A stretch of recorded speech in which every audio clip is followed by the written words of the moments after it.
So welcome to a lecture on the very first signal processing topic. So as you could realize, the biomedical world, being physiological and psychological processes, are typically continuous and they have an analog nature to it. So the real world is analog in nature, but most of the things, if not all the things we do in biomedical signal processing is in the cyber world. Okay? So this analog world, which is a physical world, and when we move into the cyber world or the digital world, then we can start using computers and other forms of devices where these digital values could be manipulated, transformed, and processed for improved decision making. The key to achieving this physical to cyber world transformation is the process of digitization. So digitization is a process which involves two key steps in the form of sampling and quantization. So you got to remember, the reason we need signals is obviously to facilitate human-human interaction, machine-human interaction, and also between machines.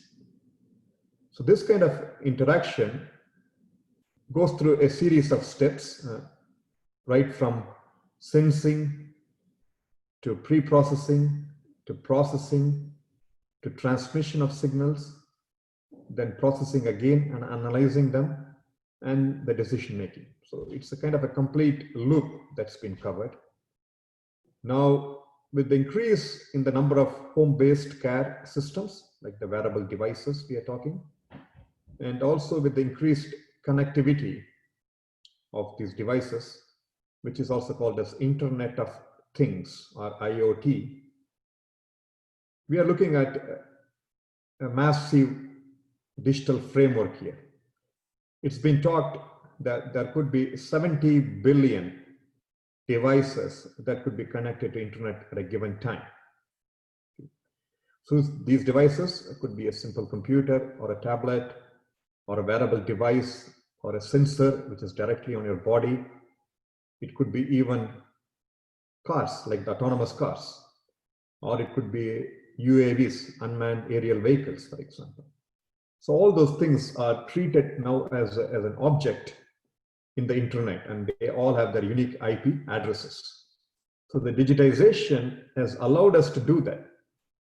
And that's what we will look into a little bit more detail in today's class, is on how to go about in achieving that digitization that's essential for the signal processing talks that we will be targeting. There are many examples of physiological signals that we saw in the previous lectures. Again, we could also expand to speech and images, which are considered to be 2D signals, video, which is a 2D signal having a temporal variation, so it could be seen as a 3D signal. Some people also call it as a tensor. There are communication signals used in radar, sonar signals, typically used in underwater communication, for example. People also monitor seismic signals, signals that are generated due to the vibration of the earth for predicting earthquakes. Financial time series, like the stock market indices, could also be seen as a signal. The social networks, especially if one person gets connected to two people and the two people get connected to four people. So that kind of a graph structure could also be seen as a signal. And not last but not the least, also in the genomic sequences. Okay, so the signals can encompass all those areas, and in most of these cases, we need to digitize them. And once we digitize them, mainly the four types of signal processing we do on these signals includes filtering. Filtering, we will see more of these as we go by in the course, especially digital filtering. Analyzing the spectrum of the signal, because a lot of times we get information from the spectrum of the signal. We will also look into how to compress to take advantage of the limited bandwidth we normally encounter in a lot of our communication channels. Finally, a feature extraction, an essential tool for machine learning applications and identifying patterns, is also an important signal processing operation.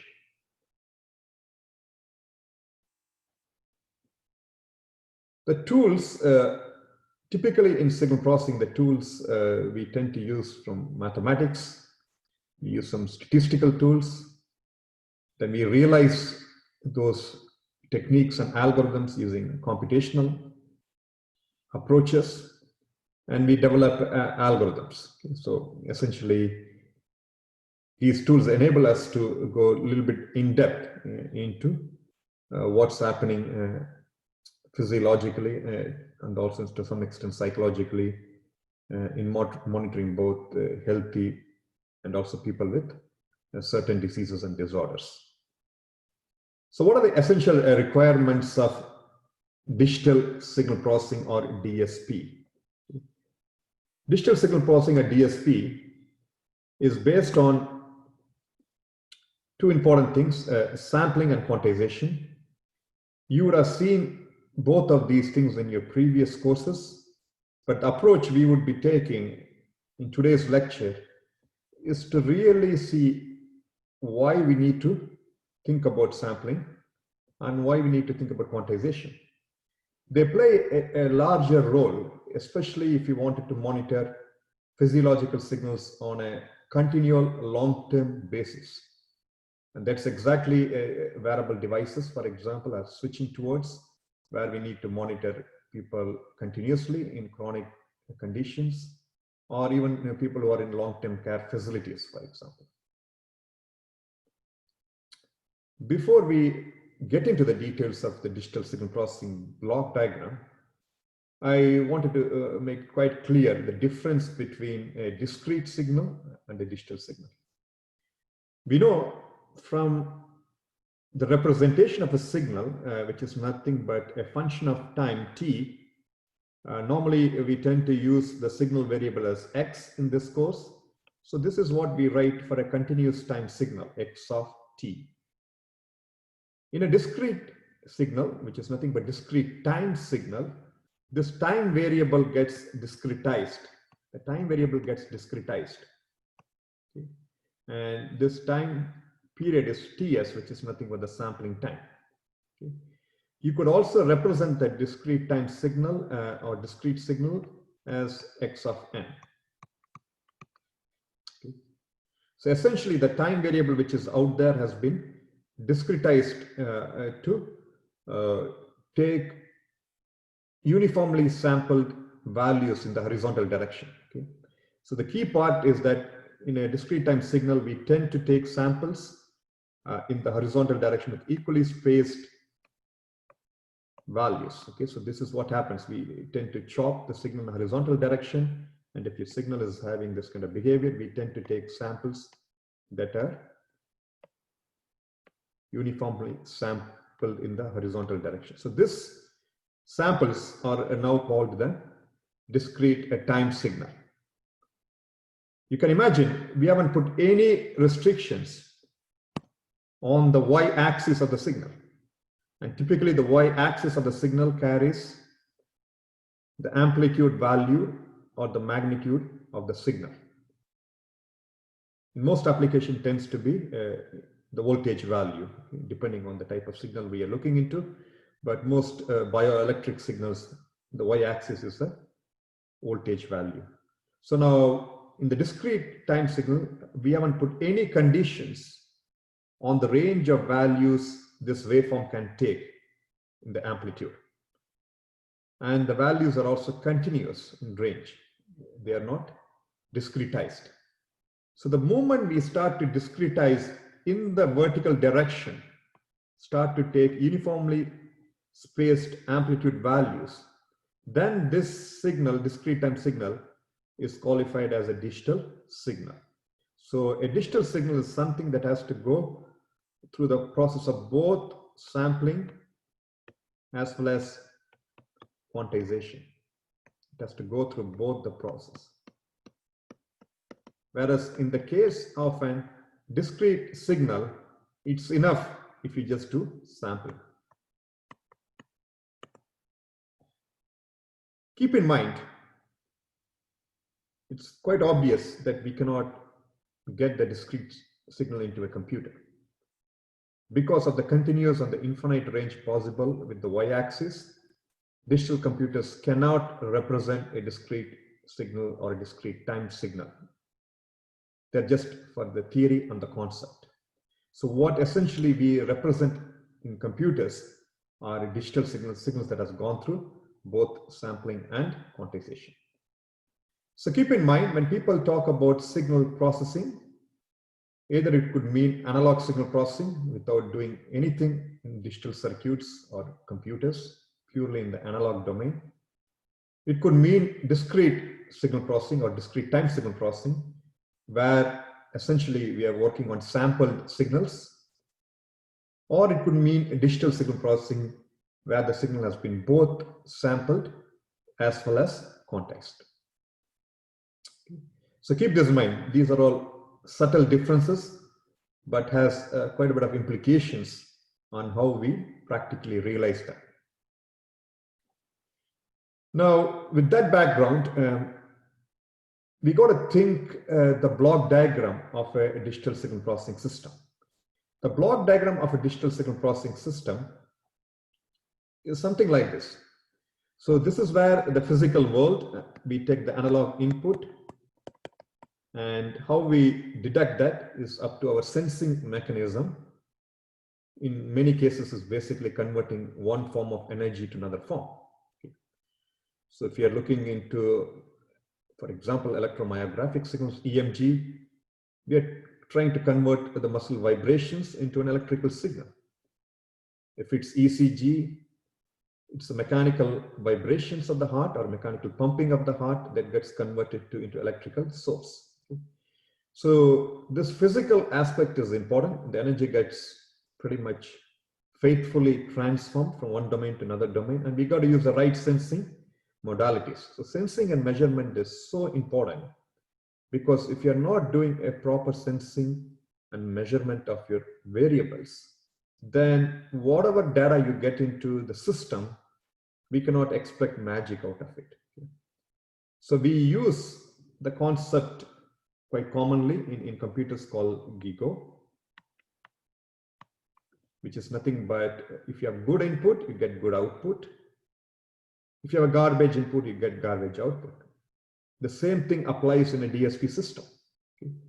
If you haven't done a good job with the sensing mechanism and the measurement aspects of it, you cannot expect the DSP system to produce a good output or a great output. Okay.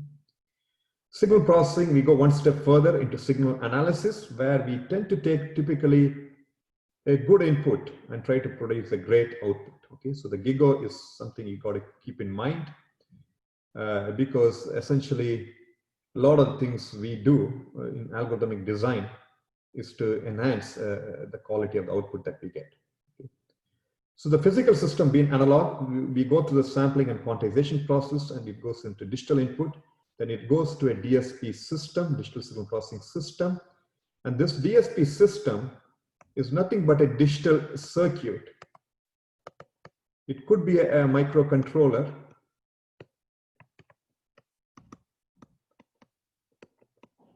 or it could be even something that's based on CPUs and GPUs, the computing devices. So there's a range of flexibility available, and all of them could be applied in any context. Okay. If you know that you don't have a lot of power with you, or a lot of bandwidth with you, or computational power with you, then we could do certain things at the microcontroller level. When you have a decent computing power, we can take into simple general purpose computers. But when you have a lot of data and you have the advantages of storage and computation, then we can look into GPUs where advanced machine learning techniques could be developed.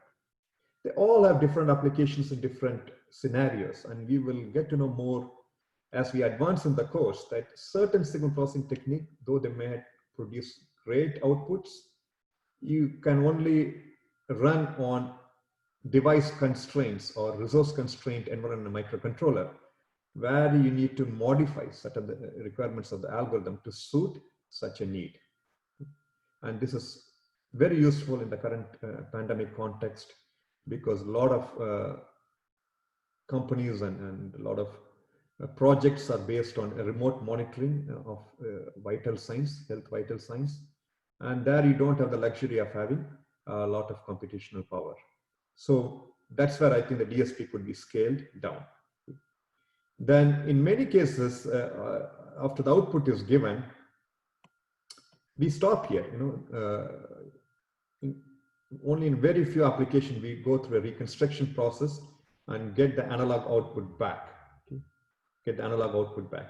But if you realize in this whole process, the analog input that's going into the system and the analog output that's coming out of the system are somewhat correlated, obviously. They have some relationship, but they're not identical. Okay? Because this entire block diagram we have seen is trying to work on an approximate domain. The moment we reach this point, we have done an approximation to the original analog signal by sampling and quantization. So the analog output that's coming out of the DSP system is a mimic or an approximation to your original thing. It's impossible to reconstruct a total analog signal at the receiver. Keep that in mind. So it's just a mimic, and this exactly happens when you even do the plot command in MATLAB. Okay? MATLAB is a digital tool, and when you see the plots, you see the waveform is continuous. It's basically doing some form of an approximation, or we call the word interpolation, to this digital or the discrete samples to make it look like an analog signal. But they're all nothing but a bunch of numbers. Okay, so what's coming out here is nothing but a bunch of numbers, typically 1D arrays, and we could also see that as vectors. Okay. So the vector, which is nothing but again a bunch of numbers, are kind of manipulated to the DSP process to give you another bunch of numbers which are nothing but vectors. Okay, so you got to be quite familiar that at the end of the day, we are just doing numerical manipulation in the DSP domain, and an intelligent manipulation of those numbers will give you the desired output. And that's why in the lab 0, you were asked to try out both the regular plot command in MATLAB and also the stem plot. The stem plot is the one that really represents what exactly is going on in the computer, is that they are discrete values, and the stem plot clearly shows those discrete values. So with this in mind, let me cover the sampling concept. I can guarantee you, you're seeing sampling in many other forms, but the perspective that I'm going to bring in sampling will alert that in many applications, we seem to do oversampling. In other words, there is a lot of redundancy that we are incorporating by this process. Okay. So in case of sampling, two main questions. What happens to the original signals spectrum, and how would one choose the sampling interval? Two fundamental questions that needs to be answered. Okay. By intuition, it's clear when you have a signal which is rapidly changing, when it has a lot of zero crossing and rapidly changing signal, you need to sample at a higher rate, okay? And vice versa. So this is intuition.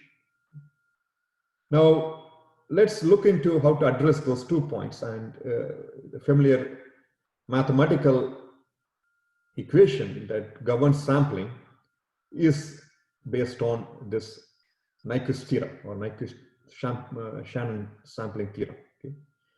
It's represented in many ways in different textbooks, because they were all developed independently by many people. Okay? And Nyquist and Shannon and Whittaker are considered to be the main people who are able to give a very strong mathematical basis to it.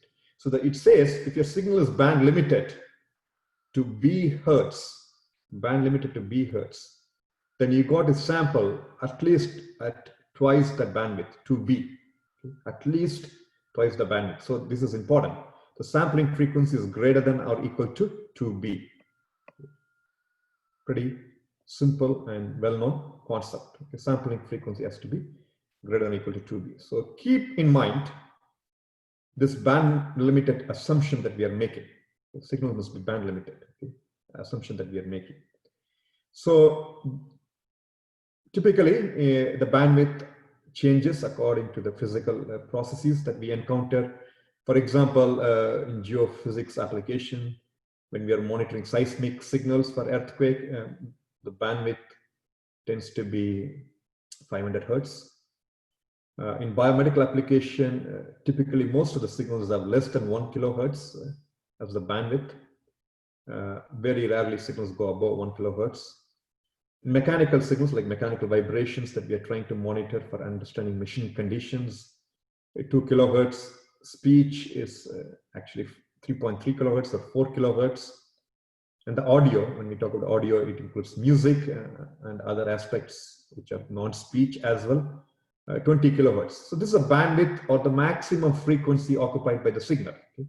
In some cases, we tend to say the maximum frequency occupied by the signal is because if the maximum frequency, if your lower frequency starts from DC, 0 hertz, then 0 to FM determines the bandwidth of the signal as well. Okay, so it's interchangeably used. Okay? So this is what happens. So this is why in audio, for example, the sampling frequency used in all our regular conventional audio devices is 44.1 kilohertz because it's at least twice greater than the original bandwidth, which is 20 kilohertz. Okay? And biomedical signals typically are sampled at 2 kilohertz, if assuming the maximum frequency 1 kilohertz. Okay? Simple idea and so forth. Okay? Now, going one step further, why I have to talk about the sampling in this specific course? You will realize later, like if I were to do this kind of a Nyquist rate sampling in all my application, including applications where I am trying to reduce the hospitalization cost and trying to move the patients to home-based care, and I want to monitor the physiological signals from the home, then you are monitoring these people on a 24/7 basis, okay, 24 hours, 7 days a week basis. When you're monitoring in a continual way, then in biomedical signals, we are getting around 2,000 samples every second. Okay? I'm talking about 2 kilohertz sampling, let's say for ECG, which means I'm getting 2,000 samples every second coming out of a log. These are a lot of numbers. These numbers are okay if I'm doing a limited monitoring, for example, of my ECG. When I go to a clinical setup, they take a 5-minute ECG, no problem. In a 5-minute, handling 2,000 samples per second might be okay. But in a continual long-term monitoring application, either in long-term care or if you want to monitor sleep, for example, then it means that we are not really using the resources optimally. Keep this in mind, keep this in mind. Now, how can we reduce that? Instead of getting 2,000 samples every second, how can I reduce that? Though it says, the Nyquist theorem says I need 2,000 samples, but there are ways to reduce it. And I think this is where there is a lot of scope for us to even relook into sampling in a different way. And we will see that once I finish a graphical illustration of that. And also, you got to remember, these physiological signals are pretty tricky. They do not behave in a stable way. When I say a stable way mathematically, they tend to have a non-stationary behavior and non-linear behavior. In your curriculum so far, you have dealt with the linear systems, okay? But the real physical world and the way the signals are behaving are non-linear and non-stationary. So whatever you have seen earlier in terms of using various transformations and the tools, Laplace transform, Z transform, and Fourier transform, whatever you have seen before, are based on linear time invariant system theory, okay? LTI systems. But unfortunately, the world is non-linear and non-stationary. So far we are mimicking this thing using linear tools, which is just a very high-level approximation of whatever has been happening. Okay? So keep this in mind as well. So we need to find mechanisms and tools which can bring out this real original behavior of the signal also in a mathematical way. So moving on, sampling could be seen in many ways. Your understanding of sampling could be purely from a mathematical point, which is great by all means, or you would have seen sampling more from visual representation. And one such visual representation is what I'm going to show graphically. And it might allow you to enhance your understanding of this sampling because you can visualize what is exactly happening to the two questions we asked before. What happens to the spectrum of the sample signal? And the second question was that what should be the sampling interval? Okay, and that's what was connected to Nyquist, but we will see that more graphically. So here I'm assuming a continuous time signal or an analog signal x of t, and this signal has this kind of behavior, okay, which is basically it has a nice waveform with one peak, and then it has a valley, and it has another smaller peak. Okay? And this signal, you could see the double arrow, which means I can go from this plane to the other plane and vice versa. So obviously, when I want to go from here to the frequency domain, the operator we use, the linear operator we use is the F operator or the Fourier operator on it. So here, what has happened is that on the right-hand side, in the frequency domain view of it, what we have got is the spectrum of the signal.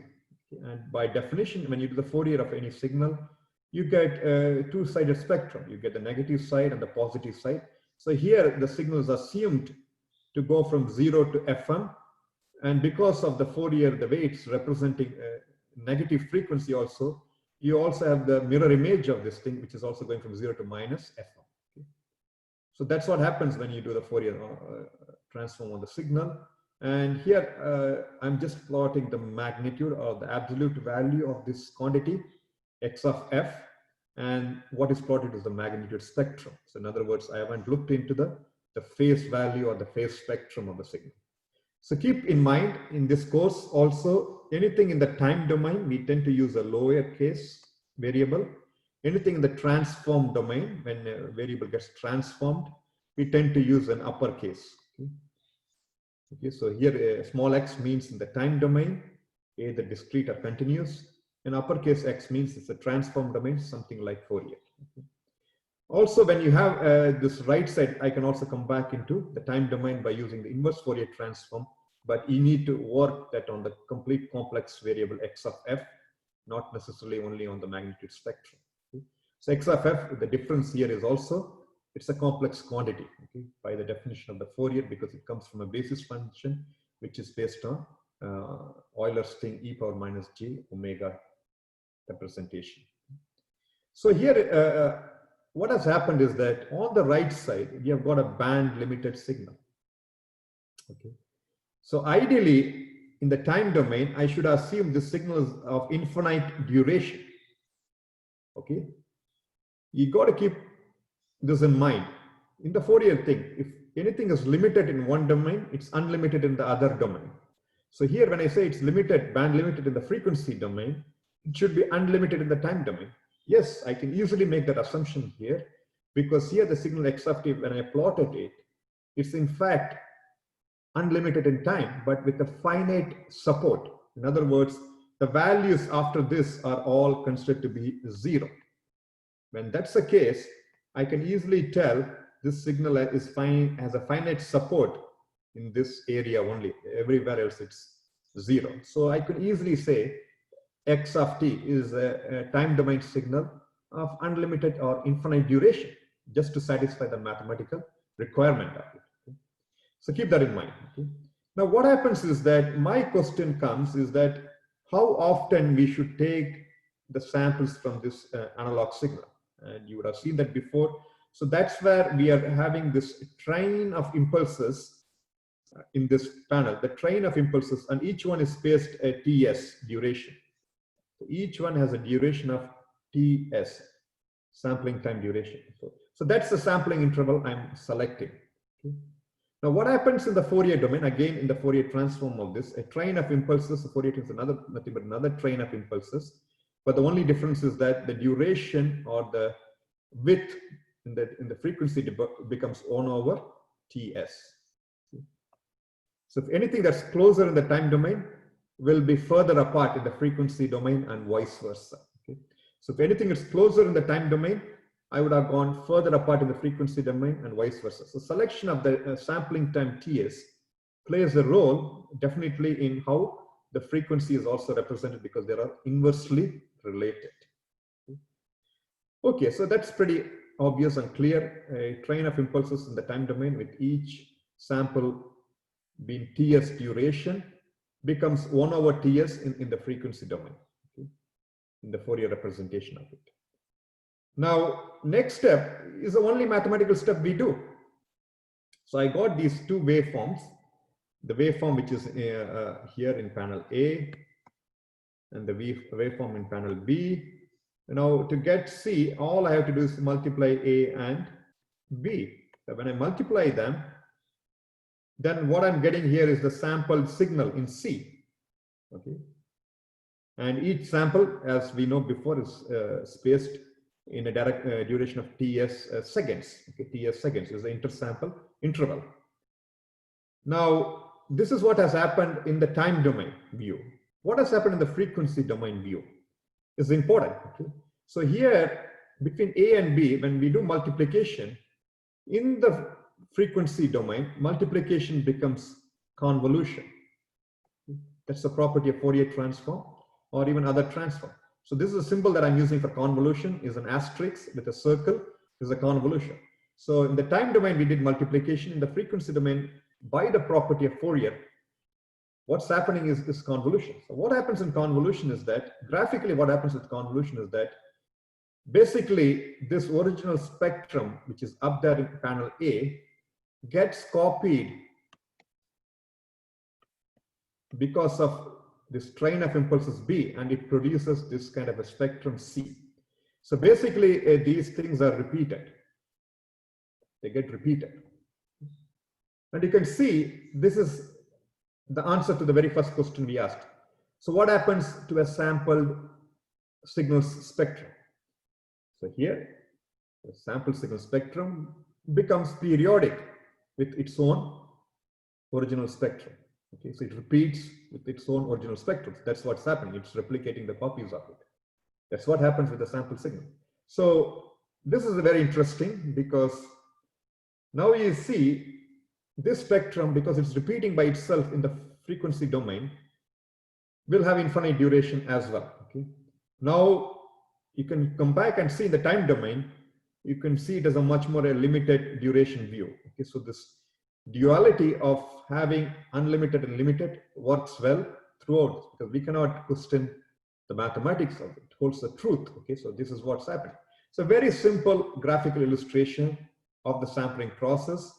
Now you can take this one step further. You can put mathematical equations for this, because you might know the mathematical equation of train of impulses. You multiply with x of t, you will see what happens to the multiplication variable.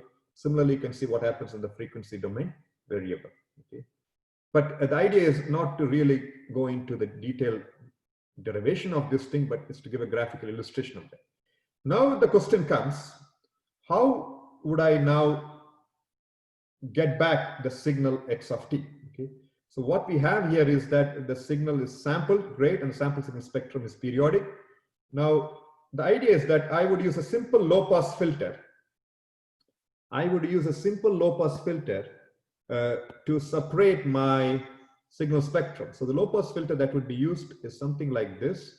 So I will use a low-pass filter here to get my original spectrum. Low-pass filter, when I say I'm using it, basically multiplying with a rectangular type function. So all those values are retained. So these values which are here gets retained.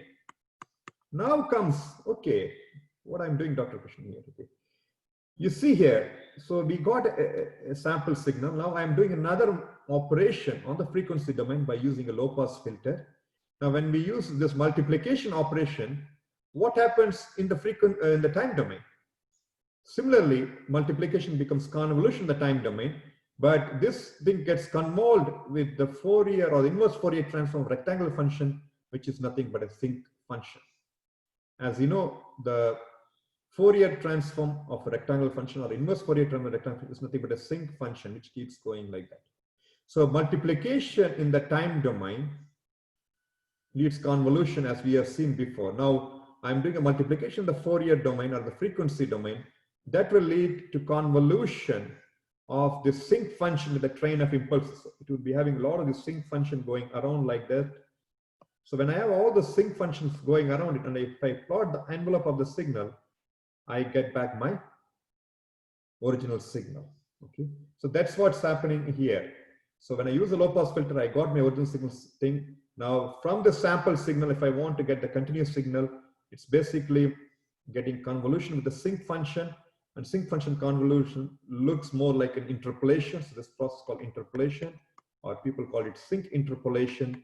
So a sinc interpolation is a way to get back the continuous signal from the sampled signal. Continuous signal from the sampled signal is through the process of sinc interpolation. Okay. So you got to remember, so this is why the low pass filter is helping us to select the bandwidth that we need of the sample signal, and that process creates interpolation in the time domain. Okay.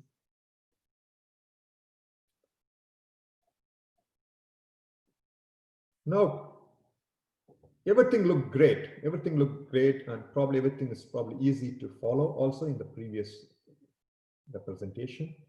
But we have made certain assumptions here. The assumptions we made is essentially saying that it appears that the bandwidth that we selected, we kind of knew the bandwidth of the signal. Okay.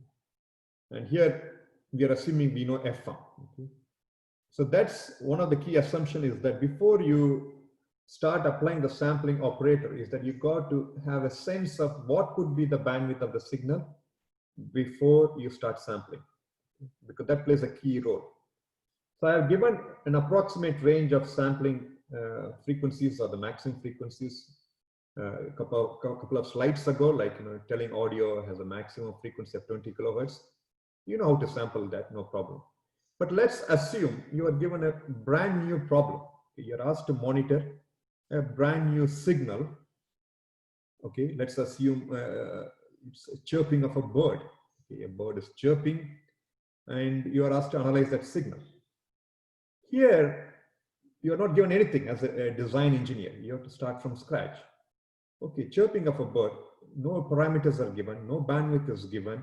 So you got to assume, okay, it's more like an acoustic signal, it's more like a sound signal. So you can as well assume that a chirping of the bird, the bandwidth or the maximum frequency that might be present could be 20 kilohertz. So now we can use a sampling frequency of higher than 40 kilohertz. So this is what is important, is that you got to know the context of the signal that you're dealing with in determining the sampling frequency. On the other hand, let's say you're starting to monitor a new type of muscle signal coming out of the human body. So you got to use the a priori knowledge available with other EMG signals coming from different muscle structures in the body, and use that assumption in building your sampling frequency, or the band limited assumption that you're making. Okay? So it's an important problem, because as a biomedical engineer, you cannot take that you would be given the bandwidth or the maximum frequency present in a signal all the time. Also keep in mind that the bandwidth we are talking, or the maximum frequency present in the signal we are talking, FM, that's the maximum frequency present in the signal, FM, it's not guaranteed that maximum frequency will be present in all the time duration. What I'm telling here, let's say I'm monitoring sleep signal. Okay, let's say I'm monitoring sleep signal, and in the case of sleep signal, for 8 hours, in the first 1 hour or the first 2 hours, let's say the signal has certain behavior like that. In the next 2 hours, the signal tends to be like that, and it goes back again, and in the 4th hour, it becomes like that. Okay. So if you see here, there are 4 stages of sleep signal for assumption. It's obvious in the first phase of the signal, okay, the frequency appears to be slightly higher because there are more oscillations. In the second stage, though the amplitude of the signal is higher, the frequency seems to be much lower, and it also gets lower as we go by. Okay? But here, no matter what, we are going to sample at whatever maximum frequency that was present in this time duration. So the entire signal would be using this FM or 2FM as the variable, sampling variable for the entire sleep duration, which is not needed. Essentially what has happened is that after the first stage of the sleep, the FM, the maximum frequency present in the second stage, has gone down. So why don't we decrease the sampling frequency in the second stage so we can save some resources? So let's assume if you were sampling at 2 kilohertz, it's not necessary that you take 2000 samples per second in this duration as well as in duration and so forth. You can go less than 2000 samples as long as you know what could have been the maximum frequency present in the subsequent sleep stages. It's very, very important because this problem is missed out. At least this is an example which is quite obvious, but there are a lot of cases where the maximum frequency might be an outlier. Okay, a signal may not have much happening, but it might have one outlier activity with a higher frequency, then it again goes to low frequency. But unfortunately, just because of this outlier event, I am made to sample the entire signal at 2FM uniformly sampled. Okay? So this is where you can think about why don't we adjust the sampling as we go by in the signal by tracking the maximum frequency of the signal in smaller chunks or smaller segments. So what I'm coming at is something called non-uniform sampling. Okay? Why do we have to sample always at FM in a biomedical signal? We can also sample at a differential rate.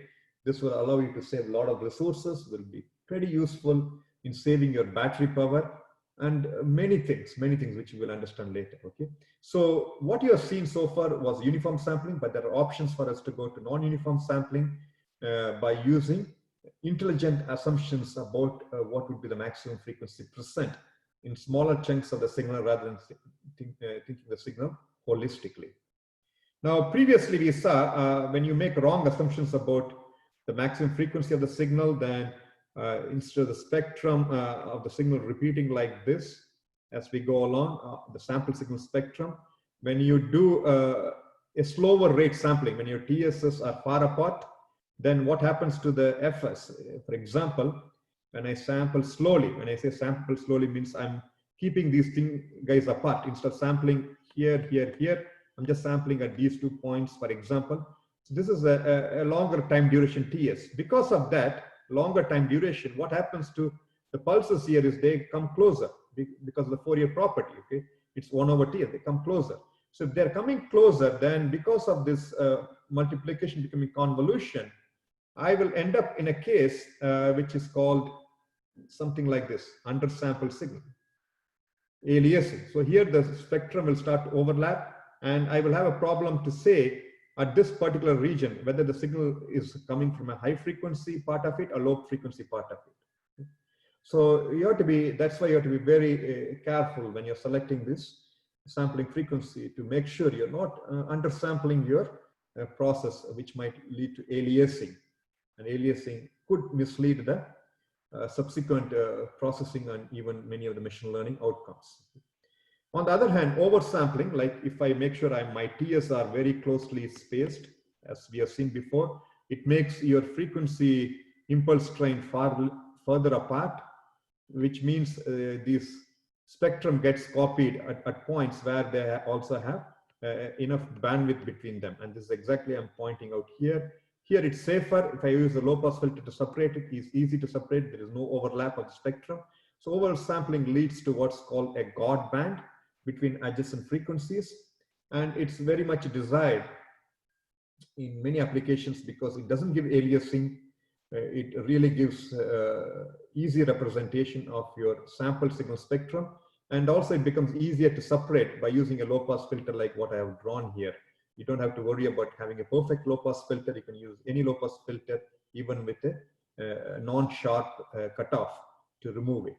But you have to be having a trade-off here. Is if you keep oversampling your signal, it goes back to the original problem I said, that you might be wasting a lot of resources. So the balance between undersampling and oversampling, or even sampling critically at the Nyquist rate, they have all the pros and cons. Okay, so it's important for you to assume that sampling frequency selection is also a very nice engineering problem, and you got to keep a good eye on that when you're proceeding in selecting your sampling frequency.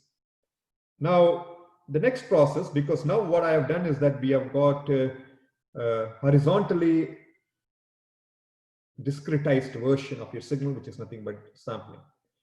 And that becomes discrete signal, as I said before, a discrete time signal. But we haven't found a way how to get the vertical thing discretized, or the amplitude of your signal, or the y-axis discretized. So the discretization along the y-axis in a 1D signal could be called as quantization. And as I indicated before, this is where the signal becomes a digital signal. Okay, a signal that is sampled and quantized becomes a digital signal.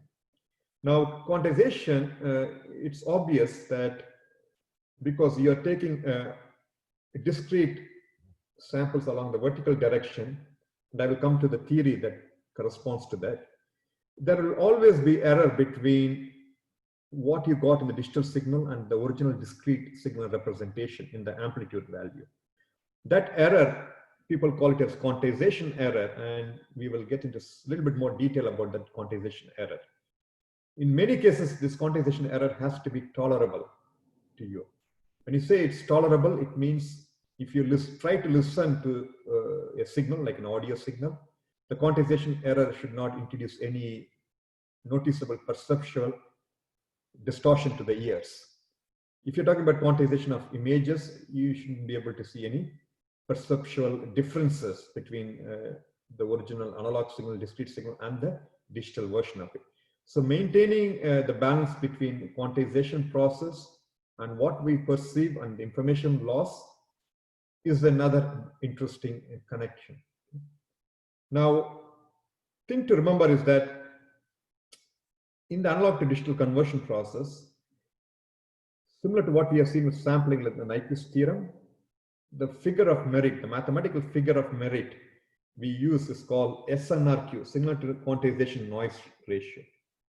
Intentionally, we put the Q subscript to denote this noise we are talking is a noise that's coming due to quantization process.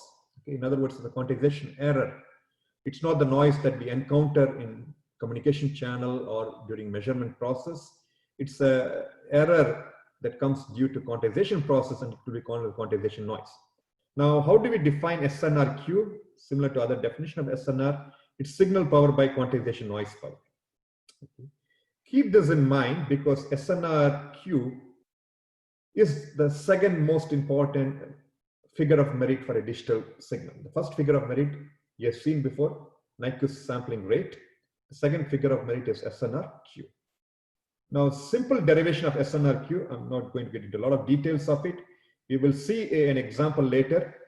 So let's assume I am discretizing my amplitude of a signal like this into L levels. Okay, let's assume I am discretizing this into L levels. The red one are discretization or quantization along. So I have L of those. Okay, so that's the number of quantization levels, and each quantization level will have Q volts. Okay, Q voltage, Q volts. Okay. So if your signal amplitude, let's say your signal amplitude has a voltage V overall, it is basically LQ. In other words, it has L levels and each level has Q voltage attached to that. Okay? So basically that's what I am representing as L and Q here. Now the difference between your discretized signal and the quantization value you would eventually get could be seen as a random quantity, and as we said before, it could be also called as quantization noise. Okay. Now, how do I get SNR Q for a case like this? Signal power is fairly straightforward. Measuring the power of a signal, as you know, its root mean square value of the given waveform. Okay, that's the power quantity. You know. And in terms of getting the power value of noise, unfortunately, we cannot do the same way like what we do with signal power. We have to use some kind of a random idea because it's the process behaves randomly and probabilistically. So we use a probability density function PE as an assumption for deriving the noise power. Okay? So this probability density function, or PDF, we assume it to be uniform PDF, okay? Uniform probability density function.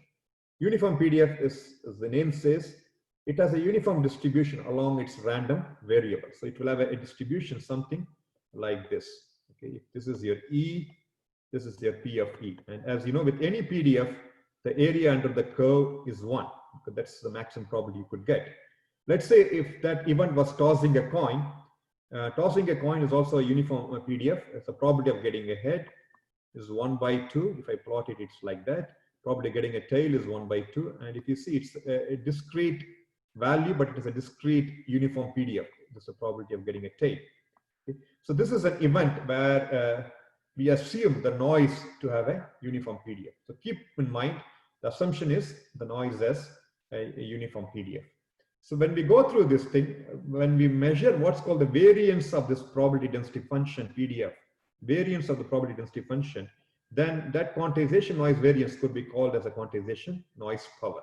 Okay? So that's a very straightforward way of getting the quantization noise power. So the variance of anything is given by this mathematical expression, which is nothing but a second moment of a PDF variance calculation. So here you're running the uniform PDF into the equation here. So it's nothing but E squared PE. Now, given that we have Q quantile levels, each quantization will have 1 over Q. So the PDF of a quantization noise is 1 over Q. Similar to how I said the PDF of tossing a coin, which is 2 possible events, is 1 over 2. Here, the quantization noise will have a PDF which is 1 over Q. In other words, this is nothing but 1 over Q here. So when I plug into that expression here from minus Q over 2 to Q over 2, which is uniformly PDF, then you can see this one turning out to be a very simple parameter Q squared by 12. So Q squared by 12 would be considered as a noise power or the noise variance, which mean the same.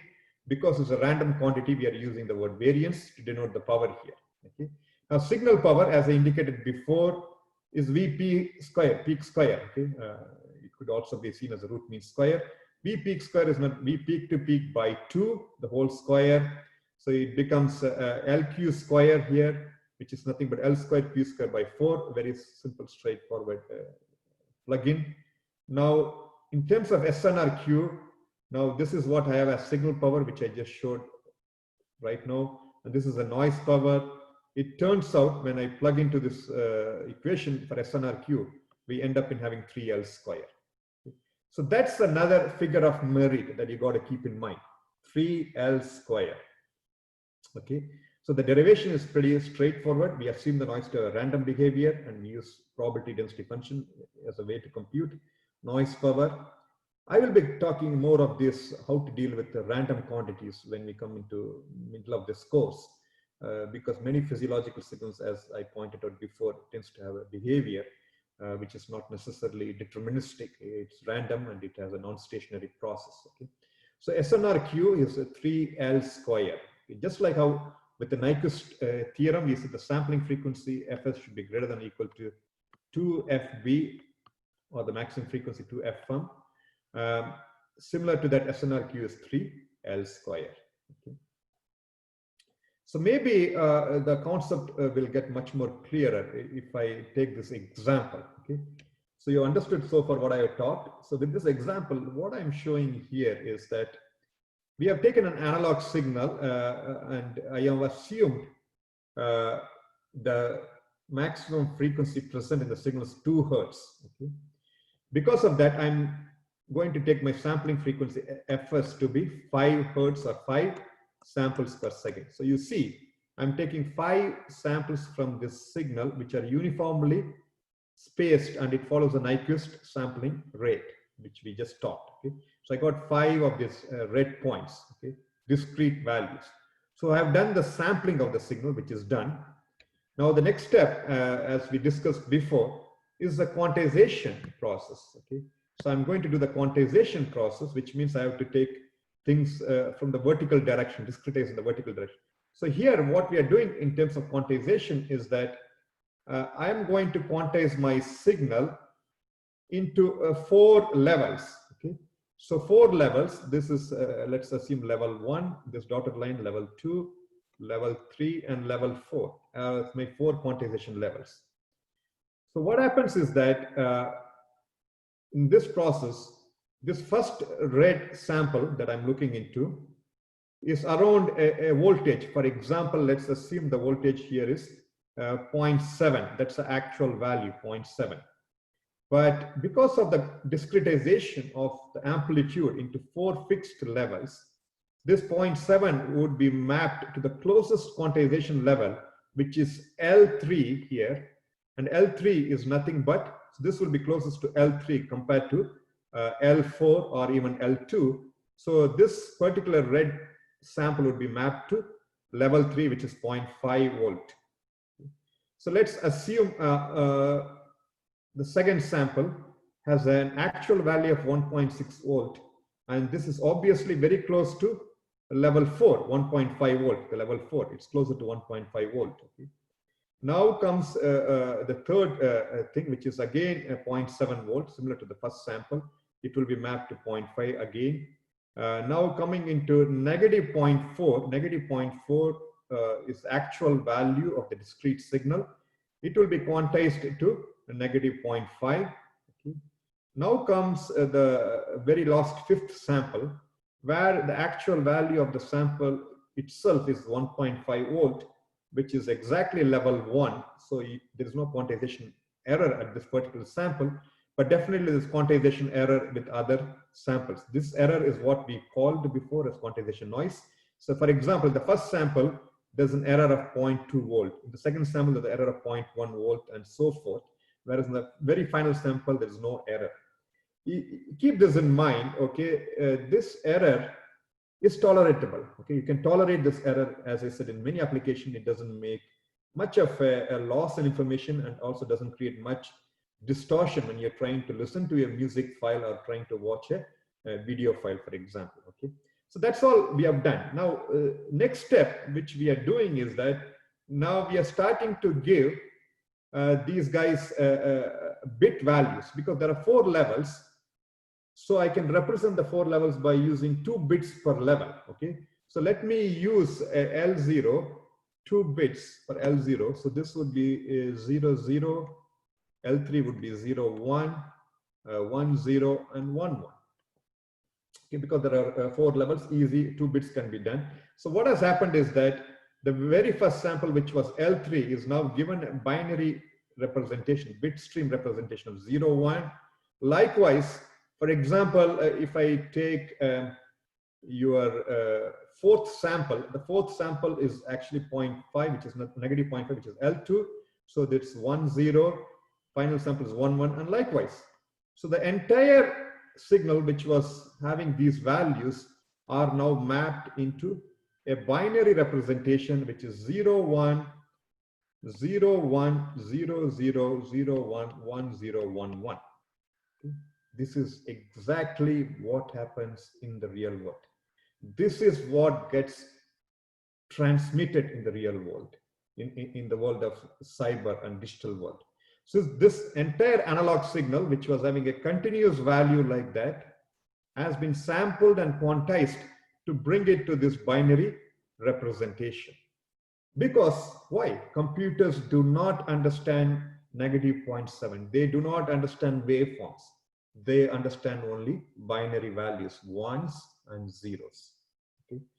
This is very, very important, because now when we have this representation of ones and zeros, I can use certain types of modulation. I can use certain pulses, and I can even transmit this over longer distances. And that's exactly happens in digital communications. When you're transmitting your signal through a communication channel, either using a 4G or the emerging 5G networks, these bit streams gets manipulated into waveforms. Okay, so that's exactly the digital coding that's happening here. Okay, so we assume the sampling frequency to be 5 hertz. We needed basically 2 bits per sample.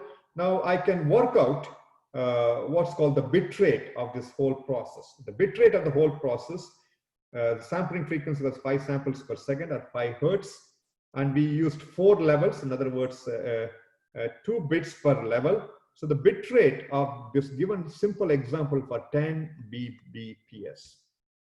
Okay, that's what people do to measure bit rate. So all I need is a decent or very low bandwidth communication channel if I want to transmit this. Very obvious, if your sampling frequency really goes higher, I need a higher bandwidth. Or if you use more number of bits for representing your digital values, I need a higher bandwidth. All those things matter much. Okay? So when we see a video being streamed, we call high definition video and low definition video typically. Okay? In high definition video, what essentially is happening is that the digitization process, the number of bits used per pixel in an image or per sample in a signal tends to be very high in a high definition video and audio. Okay? So essentially you need a larger bandwidth for that. And also if you have a high frequency signal, I need to sample it more often, and that also increases the bandwidth. But this example I took is a toy example. You got to keep in mind, people don't really look into this. In many cases, they take bandwidth for granted and things like that. So you got to be mindful that, especially in long-term monitoring, especially in countries where resources are limited with communications and computing, you got to work with very low bandwidth. And one way to work with low bandwidth is really doing an intelligent manipulation of both sampling and also intelligent manipulation of your digitization process through quantization. But what I have shown so far is essentially what's based on the classical theorem of Nyquist sampling, greater than twice the maximum frequency, twice the bandwidth, and the simple thing based on quantization, which is nothing but SNR Queue, which is nothing but 3L square. Okay, if you increase the number of levels, you have a better fidelity of the signal. Okay, so if you see in this case, if you want an analog signal, L has to be infinity. Infinite number of levels is analog signal. So an analog signal simply as an SNR Queue, which is equal to infinity. Simple. So the highest definition signal you could get is nothing but analog signal itself. Okay.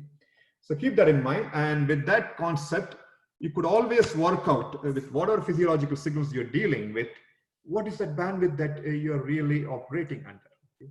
And that will give you a lot of interesting ideas as we go forward with this particular element of optimizing the resources that we have in hand.